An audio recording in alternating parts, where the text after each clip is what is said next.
하고 나서 중3 이제 12월 정도부터 국어랑 영어 같은 경우는 고등학교에서는 어떤 수준으로 나가는가 이런 걸 수능 수업을 들으면서 익히기 시작했고, 수학 같은 경우에는 여기 이제 이 학원에서 이승철 선생님이라고 처리 수학을 진행하고 계시는 분이 계시거든요. 이제 그분이 1학년 때부터 미적 개념 수업까지 다 개강을 하셨기 때문에 거기서 이제 수원부터 미적까지 모두 개념을 익히면서 시작을 했습니다. 그리고 과학 같은 경우에는 이제 1학년 때 저 같은 경우에는 맨 처음에 듣게 된 과목이 통합과학이라는 과학입니다. 그래서 그 개념 수업을 한번 훑어보면서 이제 익혀보는 시간을 가졌고요. 사회나 이런 것들은 따로 준비를 하지는 않았습니다. 그래서 아마 이 숫자를 굉장히 중요하게 생각하실 분이 계실 것 같은데, 근데 저 같은 경우에는 처음부터 내신을 높게 해서 그걸 유지한 타입은 아니었어요. 그래서 맨 처음에 고등학교를 입학해서 1학년 1학기에 너무 방심을 하고 이제 이러고 있다가 한국사라든지 사회라든지 이런 영역을 제가 약간 안 좋아하는 편이거든요. 그래서 이런 데서 대차게 말하는 바람에 1.79로 시작을 합니다. 그래서 이 당시 석차를 알려주신 게 전교 11등이었고요. 이제 여기서 1학년 말에 이러면 안 되겠다 하고 정신을 다 잡고 1.5 중반 정도까지 끌어올립니다. 그래서 여기서 전교 5등으로 끝맺었고요. 2학년 때 저희 학교가 또 특징이 과학 중점 학교지 않겠습니까? 그래서 과학 중점반에 들어가게 되면서 수학이나 과학 이런 과목들에 조금 시간을 투자를 할 수 있게 되면서 이제 1.5, 1인가 2까지 끌어올리게 돼요. 그래서 여기서 3학년 올라가게 됐는데 굉장히 놀라운 소식을 듣게 되거든요. 이때 제 등수가 전교 2등이었습니다. 사실 이게 왜 놀라우신지 모를 텐데, 사실 학교에서 일반적으로 전교 1, 2등을 한다 그러면은 보통은 전교 1등이다? 그러면은 쟤네 1.00이구나. 이런 게 기본적으로 깔려 있었거든요. 근데 저희 학년 같은 경우에는 워낙에 이제 자사고를 떨어지고 온 친구들도 많이 있고 영재고를 떨어지고 온 친구들도 많이 있고 이래서 내신을 나눠 먹는 게 굉장히 치열했어요. 그래서 1.5 초반의 점수를 갖고 있는데도, 그러니까 원래대로라면 한 전교 10 몇 등 때였어야 되는 점수가 전교 2등으로 끝이 나게 됐습니다. 그러고 이제 전교가 아니고 3학년에 올라가면서 이제 3학년 1학기 때는 등급을 내는 과목이 많지가 않아요. 그래서 많아 봐야 1학기 때 5과목, 2학기 때는 3과목 이 정도인데, 이때는 상대적으로 아이들이 내신을 많이 버리기도 합니다. 이제 정시 파이터라 그래갖고 수능 위주로 공부를 하는 친구들도 많이 생기기 때문에 이때는 점수 따는 게 어렵지 않아서 다 1등급 받고 이제 최종으로 1.49로 끝내게 됐습니다. 그래서 이제 각 과목별로 내신을 잘 받는 노하우를 말씀을 드릴 건데 제 의견 얼마나 와닿으실지는 모르겠지만, 일단 기본적으로 고등학교는 이제 중학교 때보다 배우는 내용이 더 체계적이고 약간 더 많은 학습량을 요구한다는 걸 전제를 하고 말씀을 드릴게요. 일단 국어부터 시작을 해보면은, 국어 같은 경우에는 이제 개인적으로 배경 지식이 많이 필요한 과목이라고 생각을 합니다. 근데 이제 여기서 말하는 배경 지식이 뭐냐 하면은 다양한 작품들을 알고 이론적인 배경들을 공부를 하는 것도 있겠지만, 이제 기초적인 수준에서 단어를 아는 것이 굉장히 중요하다고 생각을 해요. 예를 들어서 이제 고등학교에 올라가면은 고전에 대해서 배우지 않습니까? 그래서 작품들도 옛날 작품들을 되게 많이 배우게 되는데, 고등학교 1학년 때 배운 가사 중에 상춘곡이라는 가사가 있어요. 그래서 예시를 한번 들어보면은 이제 홍진의 모친 분내 이내 생이 어떠한가, 이제 단표 누왕이 허튼 희음 아니하니 이러면서 쭉 이어지는 시가 있는데, 여기만 하더라도 벌써 이제 홍진, 단표 누왕, 희음 이런 단어들이 쏟아집니다. 잠깐 얘기를 해드리면 이제 홍진은 우리가 사는 이런 인간 세상을 뜻하는 단어고요. 단표 누왕은 이제 가난한 생활을 뜻하는 단어고, 이제 희음 이런 거는 생각을 말하는 단어입니다. 근데 이런 게 왜 나오겠어 싶으면서도 굉장히 다수 여러 번 나오고, 이걸 모르면 해석이 불가능할 정도의 단어들이 굉장히 많이 나옵니다. 그래서 이런 것들에 익숙해지는 게 굉장히 중요하다고 생각을 하는데, 그래서 전 중3 때부터 국어학원에서 수능 수업을 들으면서 이런 단어들에 익숙해지는 경험을 많이 쌓았습니다. 그 다음으로 이제 수학 같은 경우에는 제가 중학교 1학년 때 수학을 학원을 다니면서 그때 수학까지 끝내놓고 그 다음에는 수학학원을 아예 안 다녔어요. 제가 학원 다니는 걸 굉장히 싫어했기 때문에. 그러고 나서 나중에 중3에서 고2를 올라가려고 보니까 제가 상대적으로 친구들에 비해서 선행을 한 게 너무 짧은 거죠. 남들은 막 미적까지 하고 있네 뭐 이런 얘기를 하고 있는데, 이러다 보니까 그럼 나도 이제 어떤 맛인지나 좀 볼까 싶어서 이제 수원부터 미적까지 이제 처음 듣는 개념들에 대한 수업을 좀 들어봤고, 물론 완벽하게 풀진 않더라도 이런 게 있구나 하는 걸 알아보는 정도의 수업으로 하고 넘어갔습니다. 영어 같은 경우는 개인적으로 암기가 굉장히 큰 부분을, 이건 내신 위주에서 말씀을 드리는 거예요. 수능 말고. 암기 같은 게 좀 큰 영역을 차지한다고 생각을 하는데, 물론 앞에서 봤다시피 문법이나 이런 기본적인 부분에 대해서는 숙지가 되어 있어야 하는데, 그런 부분에서는 이미 중학교 때 학습이 끝나 있었기 때문에 딱히 이 부분에 대해서는 특별히 공부를 더 한 건 없었습니다. 네, 이 정도로 할게요. 그리고 사실 여기가 제가 생각하기에 핵심이라고 생각을 하는데, 다들 아시겠지만은 이제 고등학교를 올라가는 입장에서 벌써부터 나는 수능 위주로 하겠다 하고 이런 생각을 하시는 분은 없을 거잖아요. 그래서 수시 원서를 준비하는 입장에서 생기부는 이제 내가 어떤 사람인가를 보여주는 역할을 하는 자료거든요. 그래서 생기부에는 내가 어떤 활동들을 했었고, 이런 활동들을 했던 것 중에 어떤 거에 흥미가 꽂혀서 더 탐구를 해봤고, 이제 결론적으로 이걸 어떻게 확장해 나갔는지 이런 과정을 보여주는 게 굉장히 중요합니다. 그래서 여기서 제가 겪은 팁을 하나를 얘기를 드리면은, 일단 1학년에 입학을 하면은 저희 또 이제 과학 중점 학교로 이제 프로그램도 굉장히 많이 하고 하는데, 자기 진로랑 관련이 있든 없든 일단 할 수 있는 활동들은 최대한 많이 체험을 해보는 게 중요한 것 같아요. 저 같은 경우에는 이제 초등학교 때부터 꿈이 굉장히 확고한 편이거든요. 생명과학을 굉장히 좋아하는 학생이었는데, 그럼에도 불구하고 저는 1학년 때 이제 물리, 화학, 생명, 지구과학 뿐만 아니라 정보, 이런 다양한 활동들에 할 수 있는 건 일단 다 했어요.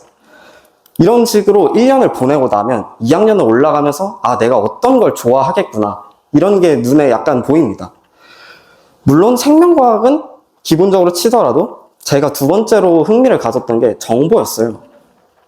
그래서 2학년에 올라가면서는 이제 생명과학이랑 정보 이 두 개를 잡고 가보자 하는 생각을 하게 됐고, 이제 입학을 하게 되시면 알겠지만 과학중점반에서는 이제 과학과제연구라는 프로그램을 진행을 하게 됩니다. 1년 동안 이제 학생들이 팀을 짜가지고 연구를 하고 이제 거기에 대해 결론을 내리는 프로그램인데, 저는 거기서 생명과학이랑 정보를 융합해서 뭐 잠깐 주제만 말씀을 드려보자면 이제 유전 알고리즘이라는 걸 활용을 해서 그 프라이머라는 게 있어요. 그래서 최적의 프라이머를 구하는 그런 활동을 진행을 한 적이 있습니다. 그래서 1년 동안 그거를 연구를 해서 결론을 냈었습니다.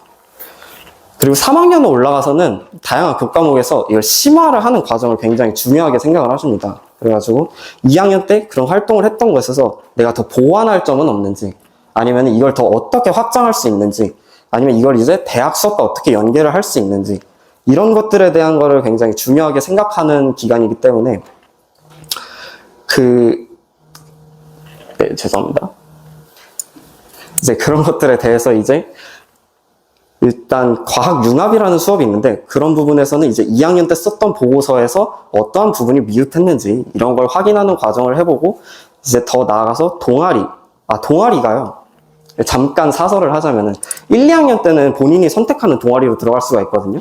근데 3학년 때는 이제 반을 들어가면 담임 선생님들이 동아리를 알아서 배정을 해주십니다. 그래서 이제 그냥 같은 반이면 다 같은 동아리예요. 그래서 그 지도를 담임 선생님이 해주시는데, 그 동아리 수업을 하면서 이제 어떻게 더 탐구를 할 수 있는지, 이제 저 같은 경우에는 여기서 바이러스랑 일형당뇨의 관계에 대해서 탐구를 하면서 이런 식으로 확장을 해나갈 수 있었습니다.